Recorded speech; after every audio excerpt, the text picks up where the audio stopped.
Okay, thank you for joining us for our 1 o'clock session for the virtual volunteer recruitment fair hosted by SVS. During this session, we are going to focus on health.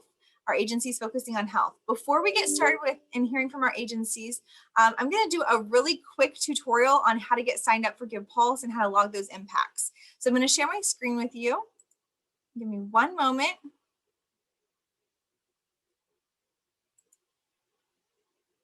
Here we go. Oh, and let me actually. Here we go. Okay. So whenever you go into log into Give Pulse, you're just going to come to the Ball State website. You're going to search the Office of Student Life, and then you're going to click the Visit Give Pulse button. That is going to bring you here to this home page. From here at the top of your screen, you're just going to click Login. Whenever it's asking for your login information, please use your Ball State username and your Ball State password to go ahead and log in. It's all interconnected into the system. Okay, and so then you will be here on this main page. When you get down to the bottom of the page, so you just scroll down. When you get down here at the bottom, you can search our events. So you can search in person, you can search virtual, you can search the name of an agency or any general keywords that you're looking for. In this example, I searched Livestream, one of the agencies you're going to hear about during this session. And that's going to bring you to this page. So here you're going to read about the types of service opportunities that Livestream has available. If that sounds interesting and something you want to sign up for, you're going to click this green register button. And that's going to take you to this page. This little golden section is going to give you some general information on some requirements they have. And you can scroll down here and you're going to agree to the terms and conditions and hit continue to get registered. Now, if you are ready to go ahead and log those service hours, you're going to click the green Add Impact button on the front page, which will take you, oh, there we go. It will take you to this page. For this example, I am using the American Red Cross. And so you would type in the name of the agency you are doing your service with. You'll click on their page and it brings you to the Add Impact section. So it'll ask, are you doing this service as a part of a program? You'll list the date you did the service, how many hours you did. You'll rate your experience, write a quick review. That's optional. And then if you're part of a fraternity, sorority, you live in the residence hall, they all want to see the hours you're doing as well. So in this section, just go ahead and search for those and add them in here and click the green Add Impact button. So that is Give Pulse. If you have questions about Give Pulse, you can definitely, we'll answer questions at the end. We're going to have our agencies each present for approximately no more than 5 minutes. And so they'll give you a quick overview. And then after all of them are done presenting, we're going to have an opportunity for questions and answers. And that includes Give Pulse as well. If you have questions at any point about anything after this is done, and you have questions about volunteering, I'm going to ask that you reach out to Student Voluntary Services. And I'm going to plop their email in the chat, but it is svs@bsu.edu. And we check that daily, Monday through Friday. So I'm going to go ahead and turn it over to the Alzheimer's Association, which is going to be Katie.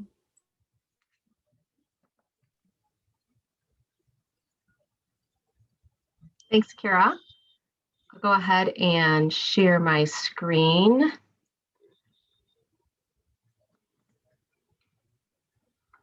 All of you. Okay, can you see the presentation now? Okay.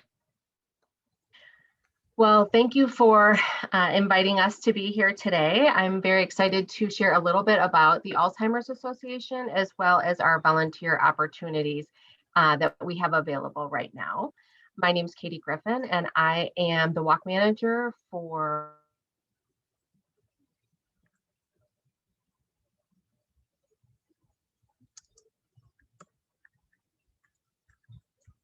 a little over 2 years now. So as far as who we are as an association, we are a national nonprofit, and we're the leading voluntary health organization in Alzheimer's care, support, and research.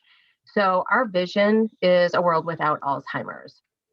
We have 78 chapters nationwide, and 78 cents of every dollar that we raise goes directly toward our mission. And that is something that we're very proud of, because we are very fiscally responsible to putting as much money directly toward our mission as we can. So we have a very small staff of 19 people serving our Greater Indiana chapter. And therefore, we rely on our volunteers, because we have a lot of space to cover, a lot of miles, and we need our volunteers to help us do that effectively. So, which is one of the reasons why I'm here today. So why do we care about Alzheimer's? Well, it is, number one, the most expensive disease in America. And with the way that the trajectory is going, it looks like it is going to bankrupt Medicaid and Medicare. So we have to do something about it. Every 65 seconds, someone develops Alzheimer's disease. So this is not going away without, some serious research and serious dollars going toward finding a cure. It's also a family disease. So it is not just one person who has the disease. There are unpaid caregivers always participating in the lives of those who are affected. And so we have 16 million caregivers estimated in the United States, and over 300,000 in Indiana alone. So when you think of Alzheimer's disease, many people get that confused with dementia.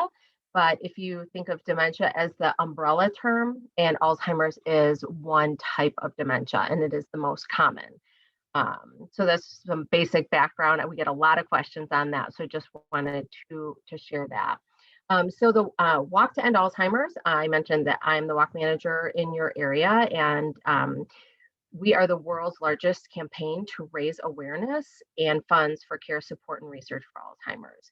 It's free to register, so that's one of the great things about it. And then participants are encouraged to fundraise on their own. And we have Sigma Kappas at Ball State, who are one of our teams every year, and Sigma Kappas are a national team for us. So we're always excited to have them join in. So 2020 was rough, I think, for everybody. We are not the exception, but we did make some great progress. In Indiana, we have 12 walks, and with Heartland and Muncie and Anderson being one of them. And altogether in Indiana, we raised over $1.3 million last year. So that's something we're very proud of. For the Heartland Walk, we had 50 teams, 130 participants, and raised close to $40,000. So we definitely did not meet our goals, but we definitely made an impact. So the best we can do during a pandemic. And then you may recognize this. This is where we set up this past year at Cannon Commons, and we did a drive-by view-only promise garden with our famous promise garden flowers that you will see in my background as well. So regarding our volunteer opportunities, we have numerous opportunities in all of the different categories that are offered. So if you look online, you can see what all is offered, but they will be in the areas that I have listed here. So marketing, social media, data management, participant engagement, fundraising best practices, and event day logistics. So we're looking for help in all of those areas. And if you volunteer with us, you will make all the difference. So hope to hear from you, and I'll put my information in the chat. Thanks so much, Kara. Thank you, Katie. Okay, next we are going to hear from the American Red Cross, from Amina. Good afternoon, everyone. As Kara said, my name is Amina. I am a volunteer recruitment specialist for the American Red Cross. So I just want to thank you all for having us here today. I look forward to chatting with you all and working more with you all in the future. So I'm going to share my screen, and if Kara, if you can give me the heads up when you can see it, that would be awesome. I'm also going to turn my video off just in case I have some connection issues.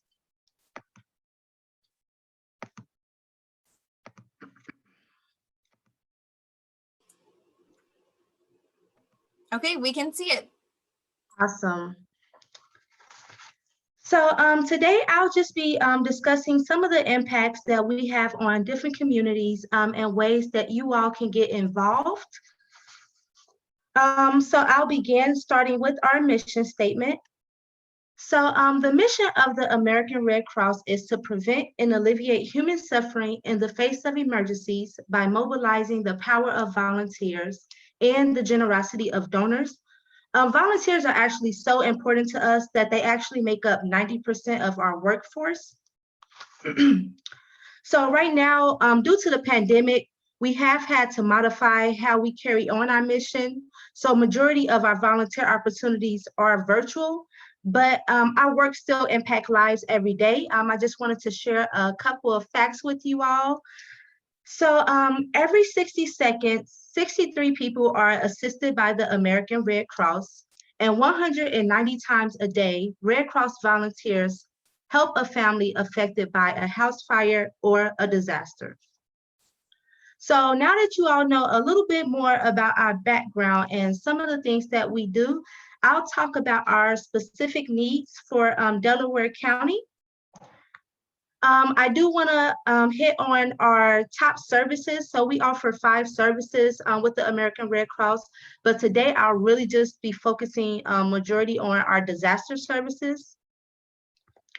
So I'll get started. The position is called a disaster action team member. This volunteer provides emergency response to local disasters, particularly house fires, ensuring that those affected have access to resources such as food, shelter, clothing, or funding. It does require a minimum of 2 12-hour on-call shifts a month. And I do want to inform you all that our volunteer opportunities are ongoing. So we ask that if you are interested in signing up as a volunteer, that you are willing to at least commit to 6 months or more. The next position we have our virtual presenter. This volunteer works with grades 3 to 5, teaching them the importance of being ready when a disaster such as a house fire occurs. So just that planning, making sure that the family have smoke alarms installed and that they're working and operating correctly. So that's that position. And the next one is the recruitment team member. That volunteer will actually be working alongside with me, helping to assist with recruiting new volunteers or maybe promoting or pitching other opportunities to our existing volunteers, just trying to see if they would be interested in volunteering in a different capacity in a county where we may still have a need.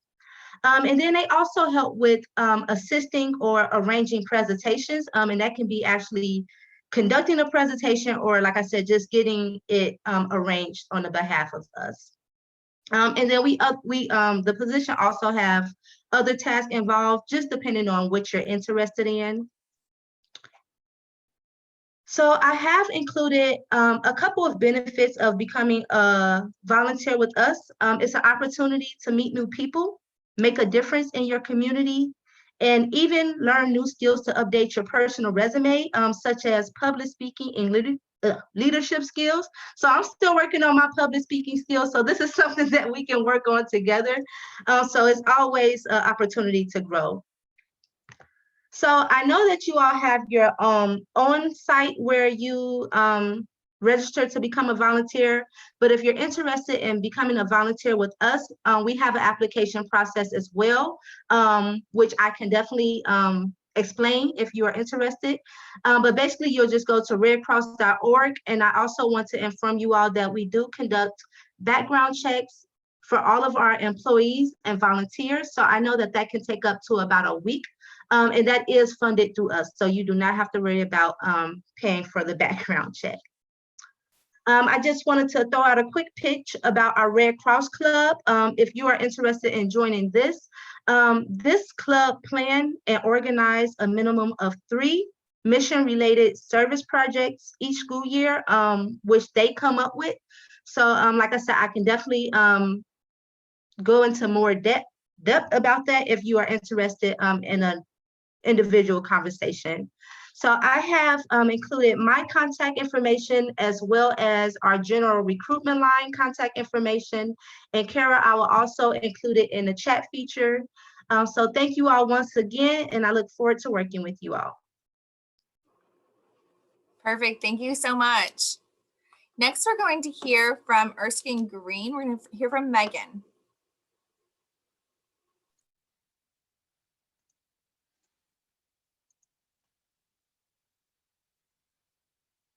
Okay, can you see me okay? My screen. Got it. Okay. So hello, everybody. Good afternoon. My name is Megan Stevenson. I'm the director at Erskine Green Training Institute. It's a long mouthful, so we typically will just say EGTI for short. So what are we? When I'm talking to people who don't know who we are, who've never been to our site, I explain it like we are a school inside of a hotel. So there is a hotel downtown Muncie named the Courtyard Marriott, and Erskine Green Training Institute is housed inside of the hotel. So we are on the first floor of this hotel. We are just moving into year 6. So we have been in operation for 5 years, and we are considered a post-secondary vocational training program for individuals with disabilities.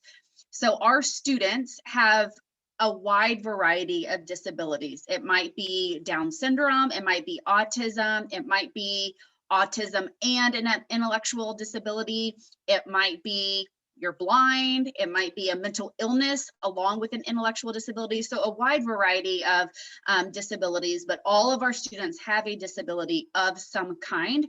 They all have to be 18 and older. So they are adults. The average age of our students right now is 23. And the unique thing about our program is our students are living on site. So I can see some of you sitting in your dorm rooms right now. So similar to as you guys are living on site for college, our students are living on site for their training program. So they are living in a hotel room, in one of the hotel rooms within this hotel, and they are attending training for 10 or 13 weeks. So that is the length of time that they are living on site at the hotel. So all of us, when we went off to college, and all of you guys, you all have a major based on your interests and based on your skill set. You guys have selected a major to learn with the goal of then hopefully graduating and finding employment. That's the same with our training program. So we have 9 different training programs, and our students who are accepted into our program are here to learn one of these jobs with the hope of learning, mastering the job. So when they move back home, they are ready to move into employment. So we train students at IU Health Ball Memorial Hospital in 4 different healthcare training programs. And then we train them on site here at the hotel or restaurant. So during those 10 or 13 weeks that students are living here, during the day, they are at the job site learning whatever job it is that they've selected to learn. Now, like most of you, you probably all are not from Muncie, yet you're attending a college in Muncie. So similar with us, we are located in Muncie, but our students are coming from all over the state of Indiana and out of the state. So you can see green counties there. We have had students attend EGTI from all of those green counties in the state. And then to date, we've had 208 graduates. So in those 5 years of operation, we've had 208 students graduate our program. Since students are living here, their evenings and weekends are all about social life, just like it is for all of you guys. So in the evenings and weekends, you know, you guys are all hanging out with your roommates, going out, going to see movies, if the movies are even open here, going out to dinner, just doing fun social things. And that is the same that we want for our students. The difference is all of you guys have skills to be able to look stuff up on Google or ask your friends or drive and figure it out. And some of our students just don't necessarily know how to do that planning, how to plan a social life or how to plan going and working out or figuring out where they can go and work out. And so that's where we pull in community and fitness mentors to help support our students in engaging in those activities during their free time. And then all of our students have a meal plan. So they are very frequently on Ball State's campus, eating at the Atrium or Student Center or Neuer or wherever it is. Their meal cards work on Ball State's campus. So in the when they're going out to what their lunch, breakfast, and dinner, they are free to go anywhere as long as it's approved on their meal card. So anywhere in the village, they often go to Brothers. Roots Brewburger, our students train at Roots. So maybe you've seen some of our students and staff training there. So they can go out to eat wherever they want, that's approved on their meal card. So where we want college students help. So it's one thing for somebody like me to support our students, but I'm older. I don't necessarily know what's cool, what college kids are doing these days, but college kids do know. They kind of know the different places to go in Muncie, what's cool, what's not cool. And so that's why we want people similar in age to our students to be their community and fitness mentors. So our community mentors are partnered to our students. Once a week for 1 hour, they are going out in the community. And the purpose is to encourage our students in getting out. Don't just sit around in your room, get out, access the community, go do fun things. And so that date, the day of the week and the hour is really determined by the mentor and the student. So maybe you decide every Monday at 7 o'clock in the night at PM you want to go out, or maybe it's every Saturday at lunch you guys go out. So that's determined by the community mentor and the student. But the purpose of the community mentor is to encourage our student to get out, access the community. And then similar with a fitness mentor, once a week for 1 hour, we want the fitness mentor to come get the student and do something physically active. Maybe it's just working out at our hotel's fitness center. You're allowed to get in the YMCA for free with our students. So maybe it's going there and playing basketball, going and working out. When the weather gets nicer, maybe it's going on a walk. So just something once a week to keep our students physically active and to show them different things that they can do when they move back at home in an attempt to keep them physically active. So that's 1 hour once a week as well. Any questions, you can shoot us an email. I'll put my information on the site as well. So thank you guys. Thank you so much. Next, we are going to hear from Heart to Heart Hospice from Kyle. Thank you. I don't have a cool PowerPoint slide like the rest. I feel like a slacker, but this is also made me think outside of the box. And hey, it would be awesome to have a volunteer make me a cool PowerPoint slide. So whenever I go out and do these kind of events, I would look nice and professional like the last 3 people. So anybody with any type of computer skills that has time, that's a new volunteer opportunity that just opened up. It will be posted on Give Pulse maybe tomorrow. I work for Heart to Heart Hospice, and like everyone, things are different since 2020 with the pandemic. We used to go into facilities and nursing homes and visit with patients. We can't do that anymore, at least for a little while.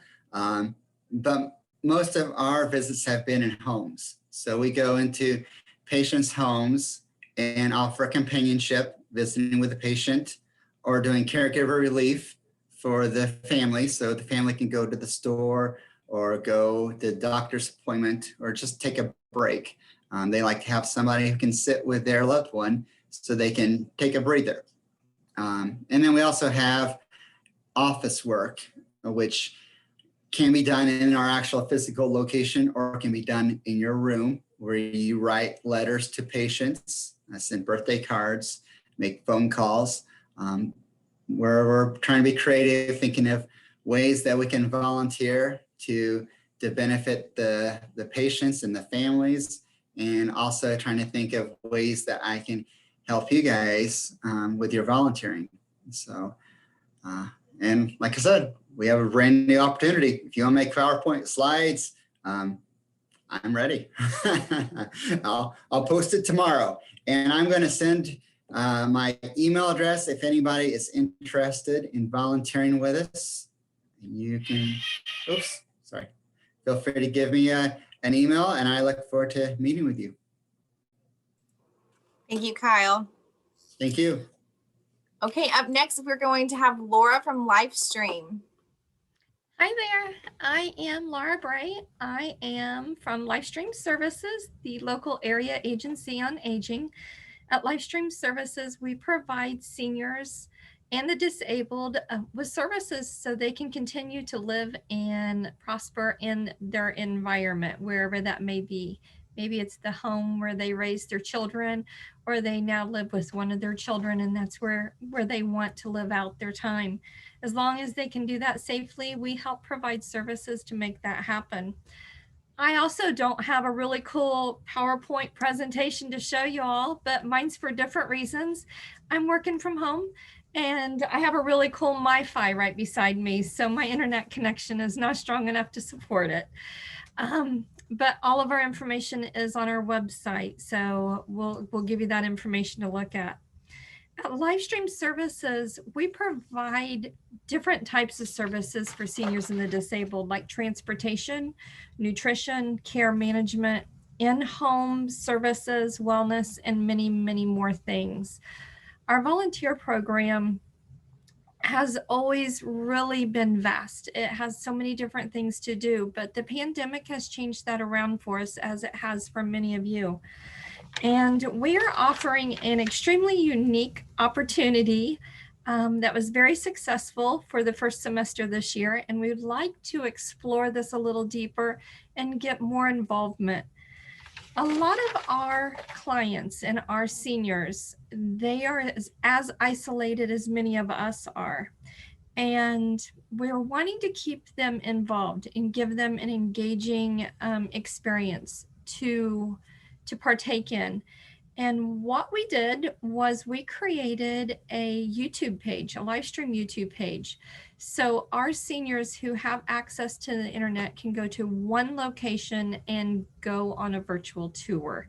So we had students last semester that joined us in making these virtual journeys, going to the Ford Museum down here, the Model T Ford Museum in Hagerstown, Indiana. We also had students that went to the Indianapolis Art Museum and the James Dean Museum, and they took our seniors on this virtual tour, places maybe they've seen before, but they haven't seen it in years. Or maybe it's a location like Ball State University that they graduated from Ball State many years ago, and they would like to see what it's like now. So we're looking for 5 to 10 minute videos that are very well put together, so our senior can sit, they can be engaged in that video, and maybe get outside of their house just for a few minutes via the internet. Suggestions, right in Newcastle, Indiana, half an hour south from Ball State, is the Indiana Basketball Hall of Fame. You've got the zoo in Indianapolis, the zoo in Fort Wayne. Every one of you have your own unique attraction in your neighborhood or in your hometown that many of us haven't been able to see, let alone our seniors who are isolated. So that might be a really key place to look forward to doing this type of video to take the seniors on this journey. I work with you. We can work out ideas together, what would be a good idea. We also track your hours. So when you graduate from Ball State, if you put that on your resume, I can always share your involvement with Livestream Services and how your time impacted the lives of seniors. Lots of different ideas can come about in this. I'll put my information in the chat room. Again, I'm Laura Bray with Livestream Services. Thank you, Laura. Okay, and our last agency is ViQuest Hospice, and Bridget is our contact there. Unfortunately, Bridget was not able to join us this afternoon. She's actually got called into an emergency with a patient for the client. So she's not here with us, but I'm going to give a quick overview of what she shared this morning. So if you have any interest in volunteering with ViQuest, you're going to have a general information. You can check more out on Give Pulse. So with ViQuest, they are asking for volunteers to come in and meet with clients in home. And so some of the activities that you could be doing might include light housekeeping, so doing dishes, maybe vacuuming, things like that, or just sitting and spending time with an individual towards the end of their life. So she did explain that towards the end of their life, if they're on hospice, that can mean that they maybe have one more day or they have 6 more years. And their goal is just to try to make people as happy and comfortable as they can be towards the end. And so she has many clients that she literally will just go in and sit and talk to, or maybe do a puzzle with. And so again, there is no health care experience required. It's just companionship. Sometimes it's cleaning, sometimes it's heating up a meal. If you ever would run into an instance where someone needed care, then you would call the nurse. So that would never be something that you would have to handle. Okay. So we have heard from all of our agencies for this session. I would like to open it up to see if anyone has any questions about Give Pulse, about a specific agency. If you do have a question, just unmute and go ahead and ask your question, or type it into the chat.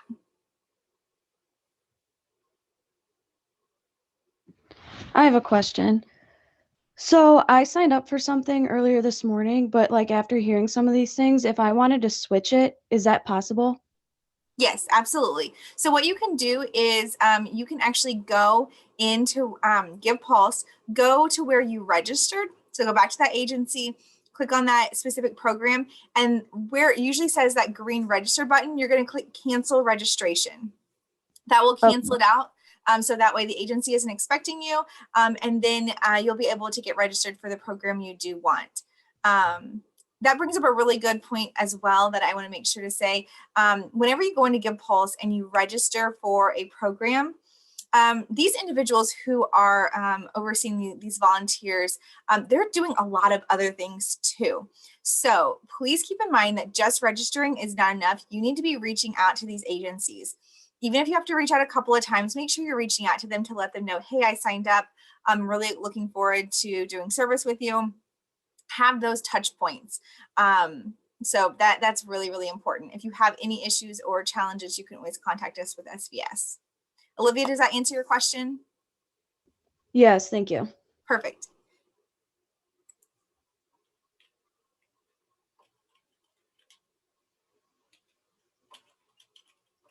I'm putting SVS's email into the chat. It is svs@bsu.edu. So if you have any questions at all, helps if I spell it right. If you have any questions at all, please feel free to contact us.